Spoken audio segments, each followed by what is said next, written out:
অনেক সময় আমাদের বাড়ির ফ্রিজে পুরনো মাছ থেকে যায়, যেগুলো ঝোল বা ভাজা কোনোটা খেতেই আমাদের ভালো লাগে না।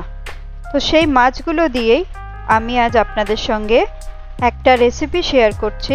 রেসিপিটা আপনারা দেখুন, আর ভালো লাগলে অবশ্যই বাড়িতে নিজেরা একবার বানিয়ে ফেলুন।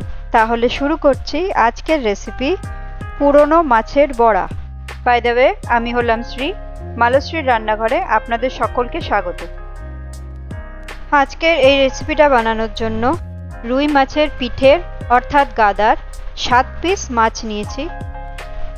মাছগুলোকে পরিষ্কারভাবে ধুয়ে 1 টিস্পুন নুন আর হাফ টিস্পুন হলুদ গুঁড়ো দিয়ে ভালো মতো মাখিয়ে নিয়ে 15 থেকে 20 মিনিটের জন্য ম্যারিনেট করে রেখে দেব। যতক্ষণ মাছটা ম্যারিনেট হচ্ছে সেই সময়ের মধ্যে এই রেসিপির জন্য যা যা উপকরণ প্রয়োজন সেগুলো চটপট কেটে ফেলবো। নিয়ে নিচ্ছি 2টো মিডিয়াম সাইজের পেঁয়াজ। পেঁয়াজগুলোকে ভালো করে কুচি করে নেব। আর দিচ্ছি 4টে কাঁচা লঙ্কা আর 1 আঁটি মতো ধনেপাতা।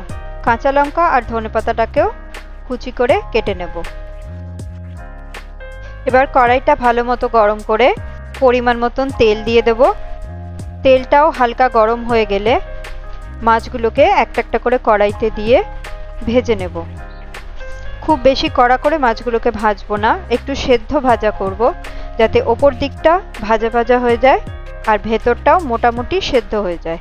মিনিট 4-5 গ্যাসটাকে মিডিয়াম ফ্লেমে রেখে মাছগুলোকে মোটামুটি ভেজে নিয়ে একটা প্লেটে তুলে নেব।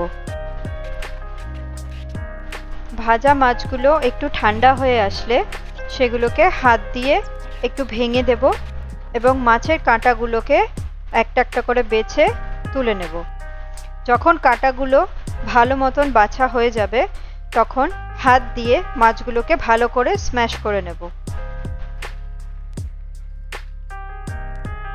এবার স্ম্যাশ করা মাছগুলোকে একটা বোলের মধ্যে নিয়ে নেব। কেটে রাখা উপকরণগুলো মাছের মধ্যে একটা একটা করে দিয়ে দেব।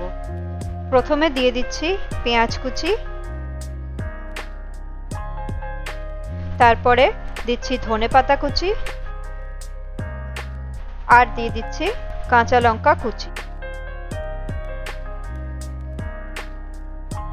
আর দিয়ে দিচ্ছি স্বাদ মতন চিনি আর সামান্য কিছুটা নুন।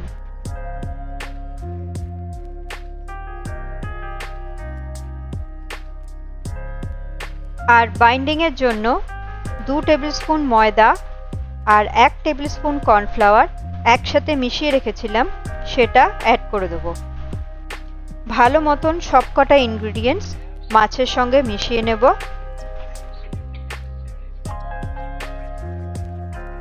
সবকিছু একসাথে মিশিয়ে নিয়ে মিনিট 5 রেখে দেওয়ার পর হাতের সাহায্যে মোটামুটি গোল ধরনের একটা শেপ দিয়ে দেব আর সেগুলোকে হাতের তালু দিয়ে সামান্য একটু চেপে দেব, যাতে ওপরের অংশটা ভাজার সাথে সাথে ভেতরটাও খুব ভালো মতো সেদ্ধ হয়ে যায়।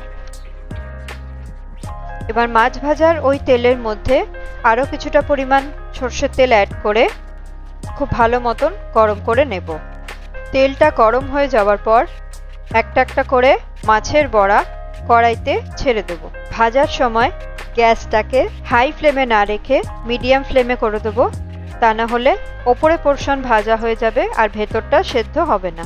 মোটামুটি 1 পিঠ লালচে মতো ভাজা হয়ে গেলে অপর পিঠও একই রকমভাবে ভেজে নেব। 2 পিঠ পুরোপুরি ভাজা হয়ে গেলে মাছের বড়াগুলোকে তুলে নেব। মাছ দিয়ে তৈরি আজকের রেসিপি কমপ্লিট। আপনারা এটা সস আর স্যালাডের সাথে স্ন্যাক্স হিসেবে ট্রাই করতে পারেন অথবা গরম ভাত দিয়েও খেতে পারেন। যদি আজকের রেসিপিটা আপনাদের ভালো লাগে তাহলে আমার ভিডিওটি লাইক করুন, শেয়ার করুন আর আমার চ্যানেলটাকে সাবস্ক্রাইব করুন। সকলে ভালো থাকবেন। আমি শ্রী, আপনাদের সকলের সাথে দেখা হচ্ছে নেক্সট একটি রেসিপির সাথে।